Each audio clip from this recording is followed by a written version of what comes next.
Hello, dear students. In today's class, we are going to discuss about the combination of capacitors. So there are two combinations in capacitor. That is, a capacitor can be connected in two ways or in two combination. That is, a capacitor can be connected in series pattern or in series combination as well as in a parallel combination. Okay, so there are two types of combinations in capacitor. This is an important concept. Okay, you are going to have two derivation for the two combination of capacitor. One is the combination which is arranged in series, or you can say series combination of the capacitor. So you're going to derive an expression for series combination of capacitor, and the second is the parallel combination of capacitor. So these two are very easy derivations, but the important derivations. Okay, you may get either of the one, either you will get the series combination or the parallel combination, but this is the important derivation. I can say this is a very easy derivation in this chapter. Okay, so let us start with the first combination, that is series combination. Okay, we'll start with the first combination, that is series. Okay, so now what do you mean by a capacitor is in a series combination? We all know that the capacitors has two plates. We have studied in our previous class. The capacitor, the arrangement of a capacitor usually has two plates which are in parallel. So in this derivation or in this concept of series combination of capacitor, we'll consider two capacitors. Okay, we'll consider two capacitor, say C1 and C2. Okay, please understand the way I'm drawing so that the derivation will be very easy. After all, the derivation is very easy, but still if you understand the diagram what I'm drawing, the derivation goes easily with you. Okay, so let us consider two capacitors, that is C1 and C2. We know that the capacitors are made up of two parallel plates. Okay, so C1 is made up of two plates. Now I'll consider two parallel plates. These plates are in parallel with each other. Similarly, for this capacitor C2, I will consider another two plates which are in parallel with each other. Okay, now, okay, the left plate, I mean this plate, the left plate of the capacitor C1 is positively charged. So we'll call it as plus Q. So it is positively charged. Okay, the left plate of the capacitor C1 is positively charged, whereas the right plate is negatively charged. So we'll call it as minus Q. So it is negatively charged. Okay, so the arrangement is very simple. We have two capacitors, okay, which are in series combination. Now we'll understand what is a series combination. But first we have two capacitors. The first capacitor C1, in this capacitor, the left plate is positively charged and the right plate is negatively charged. Okay, now what I will do, now I'll connect this right plate of the capacitor 1, that is C1, to the left plate of the capacitor C2. Okay, I'll connect it. Okay, so you're going to have this experiment as well in your practical. You're going to have the experiment on series combination and parallel combination of the capacitor. So you need to take two capacitors and connect a wire in series and next in parallel. So it is going to be a very interesting experiment. But now let us study about the theory part. Okay, so now what I will do, I will connect the right part or the right plate of the capacitor C1 to the left plate of the capacitor C2. Okay, C2. Now the left plate of the capacitor C2 will have equal number of positive charge as that of these negative charges on the right plate of the capacitor. Understood? What happens if there are 10 number of negative charges on this side, that is the right capacitor 1, and when you connect it to the left side of the capacitors 2, here you will have 10, that is equal number of positive charges. Say if these are 10, even you will have 10 number of charges over here. I'm not going to draw 10 positive charge. I'm just, for the explanation purpose, I'm saying 10 and 10. Okay, now I connected the right plate of the capacitor C1 to the left plate of the capacitor C2. and this becomes negative. Okay, even these charges will also be equal to that of the first capacitor. So let us name this as plus q and minus q. So this is the basic arrangement of series combination. Whenever one end, okay, this is very important, whenever one end of the capacitor is connected to the other end of the another capacitor, okay, that is one end of one capacitor is connected to the other end of the other capacitor, then we call the combination to be in a series combination. Okay, what do you mean by series combination? Only one end should be connected to the other end. Okay, see this end and this end, this plate and this plate is not connected. Okay, they are free. Only one plate of this capacitor and the one plate of this capacitors are connected. So this arrangement is called as the series combination of capacitors. Okay, now what we will do, we'll connect it to a battery. Okay, so we'll connect it to a battery. See, we are connecting a battery, but we are not connecting these capacitors. See, now I'm not connecting like this. I'm not taking one more wire and connecting these two plates. I'm just connecting these two plates, and now I have connected a battery. Okay, let V be the potential difference. Let V be the potential difference, and let A and B be the point on this arrangement. Okay, let A and B be the points and V be the potential difference. When you connect the capacitor in series, the amount of charges in both the capacitors are same. So this you may get a question to write the difference between series combination of capacitor and a parallel combination of capacitor. So the main difference is the amount of charges in both the capacitors are equal in series combination. Okay, when we go to the parallel combination, you will understand the difference. But as of now, remember the number of charges in both the capacitors are equal whenever you connect the capacitor in series combination. Okay, now what I will do, let V1 be the potential difference across C1 and C2, C1. So if I consider the potential difference between the two plates, that is, if I consider only C1, okay, if I consider only C1, let the potential across C1 between the two plates be V1, and similarly, V2 be the potential difference across C2, okay. So the potential difference across C1 is V1 and across C2 is V2. Therefore, the potential difference across the capacitor C1 and C2 are not same. Okay, did you get it? The charges, the number of charges are same in both the capacitors, whereas the potential difference, that is V1 and V2, are not same. This is a point to remember. Charges are same whenever the capacitor is in series combination. The charges, the number of charges in both the capacitors are same, whereas the potential difference between the two capacitors are not same. Okay, so now let us go to the derivation.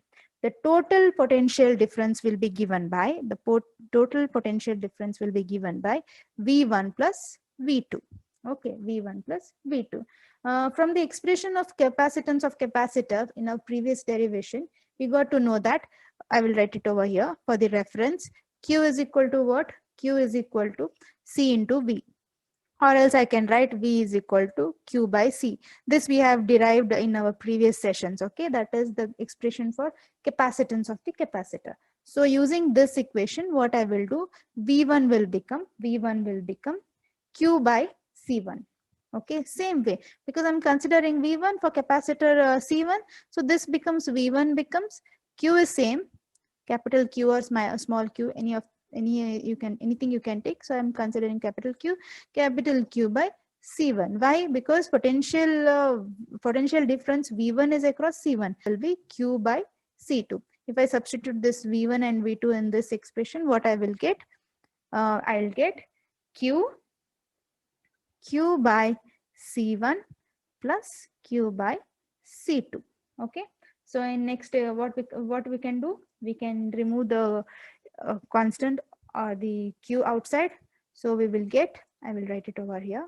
I will get V is equal to, I'll take Q outside. I'll get 1 by C1 plus 1 by C2. Okay. So let us name it as equation 2 and this as equation 1. Understood? This is equation 1 and this is equation 2. Now what I will do is, now at this stage, what I will do, I will replace these two capacitors. Okay, I will replace these two capacitors with a single capacitor. I'll draw it here for your reference. See, I'll consider just one capacitor and I will join the battery. I'll replace, okay, I'll replace the two capacitors with a single capacitor. This single capacitor is equivalent to both the capacitor.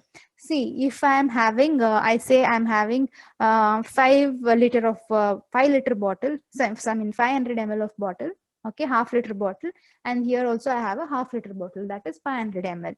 Now I don't want to take two bottles, so what I'll do, I'll replace with the 1 liter bottle. Same, no, 5 plus 5, 500 ml plus 500, you'll get 1000 ml, 1 liter bottle you're going to get.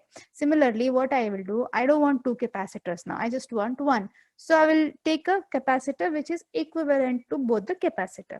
So let this capacitor, which I am introducing now, let this capacitor be CS. Like how we considered C1 and C2, let this capacitor be CS. Why CS? Because we are deriving the expression for series. S here stands for series, CS. So let this equivalent capacitor be CS. So if we consider the potential difference across this CS, what we will have? V is equal to Q by CS. Okay, V is equal to Q by CS. So I will write it over here. V is equal to Q by CS. So let me name this as equation 3. Now from equation 2 and equation 3, see, V is equal to Q into 1 by C1 plus 1 by C2, and V is also equal to Q by CS. If I balance these two equations, what I will get? I will get Q by CS is equal to Q into 1 by C1 plus 1 by C2. Q get cancelled. I'll get 1 by CS is equal to 1 by C1 plus 1 by C2. This is the simplest derivation for the combination of capacitor in series. Okay, understood? Now suppose if I have n number of capacitance, here I've considered only two. So if I have n number of capacitors, then this can be written as 1 by CS is equal to 1 by C1 plus 1 by C2 plus so on up to 1 by Cn. So this is the expression for capacitor connected in a series combination. Don't you feel it's a very simple derivation, right? Very, very simple derivation, yet a important derivation. So did you understand? By this, what I can say is, by this derivation, what I can say is, the reciprocal of equivalent capacitor is equal to the sum of the reciprocals of the capacitance of independent capacitors. Okay, I'll repeat it. The reciprocal of equivalent capacitor, that is this single capacitor 1 by CS, is equal to the sum of the reciprocals of the capacitance of the independent capacitor. This is the general expression for the capacitors in series combination. Okay, so one point you should remember, which you will get for CET, CET in the sense when you need to calculate some problems related related to series combination of capacitors or something like that, you don't have to use this big formula that 1 by CS C1 plus 1 by C2. You can simply write it as, one second, 1 by CS is equal to what we have, 1 by C1 plus 1 by C2. Okay, by cross multiplication and by taking LCM, what we will have, C1 plus C2 by C1 into C2. This is for 1 by C2. So, 1 by CS. Okay, this is CS. So if I want for CS, we have C1 C2 by C1 plus C2. So this will help you in CET exams. Okay, whenever you need to calculate something related to a capacitor in a series combination, you can use this formula. But there is a point you should always remember. This is applicable only when you consider two capacitors. Okay, only when you consider two capacitors. I'm repeating it. Whenever you consider only two capacitors, only then you are going to use this formula. If you are considering one more, that is 1 by C3, You do the LCM by yourself, you won't arrive at this expression. Okay, this is applicable only when you consider two capacitors, that is C1 and C2. Understood?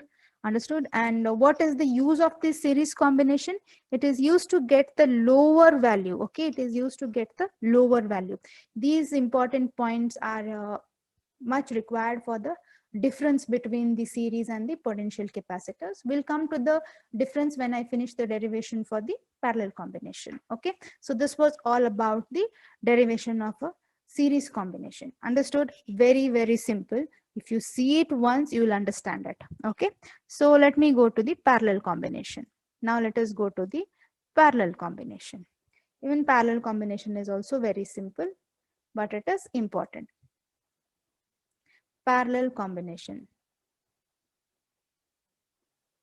Okay, so now what is parallel combination? The name itself says the capacitors are connected in parallel.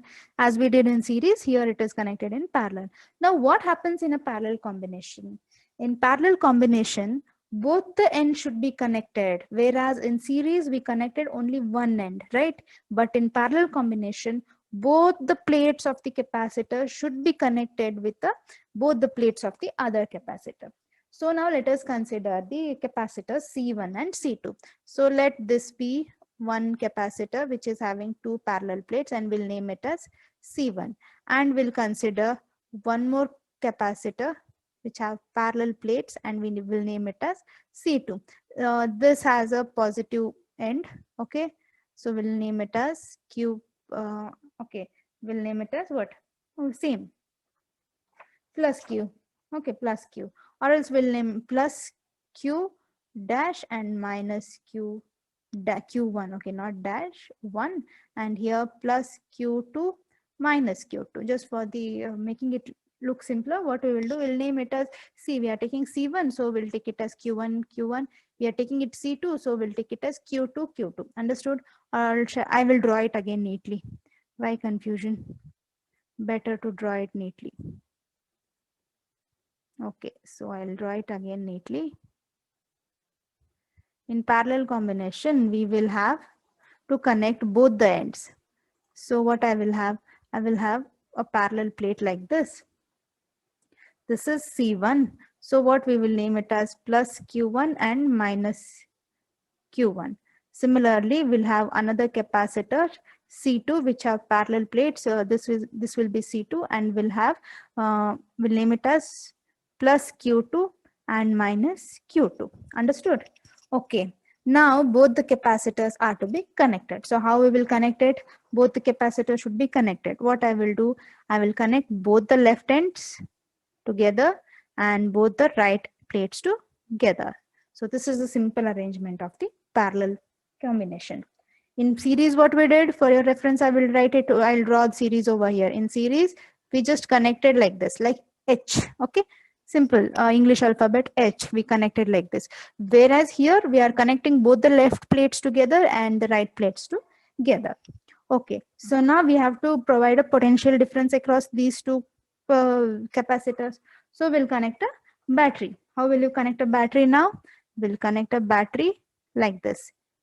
So this is going to be our battery, and we will connect a battery over here.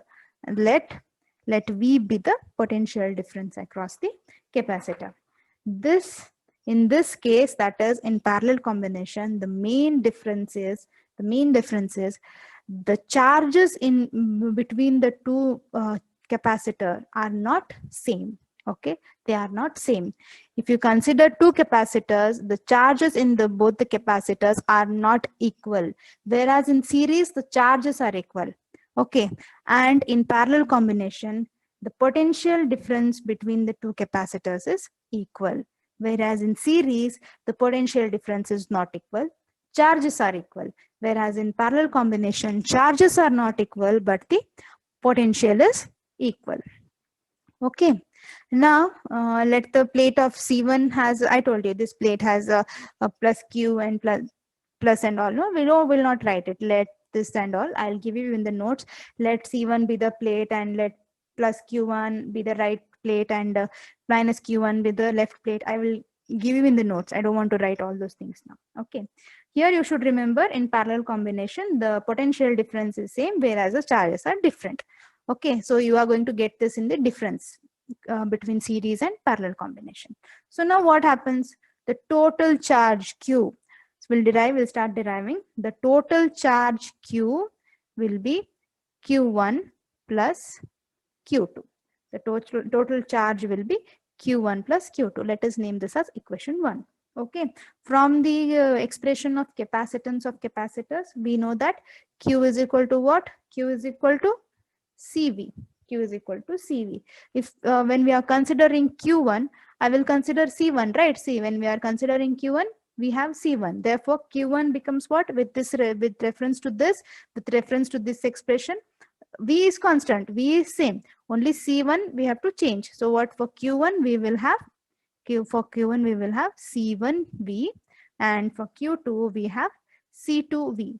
Now take V common, it will be C1 plus C2. Therefore, Q is equal to V into C1 plus C2. So this is going to be our equation 2. Now the same thing, I don't want two capacitors now. I will replace it with a single capacitor, which is equivalent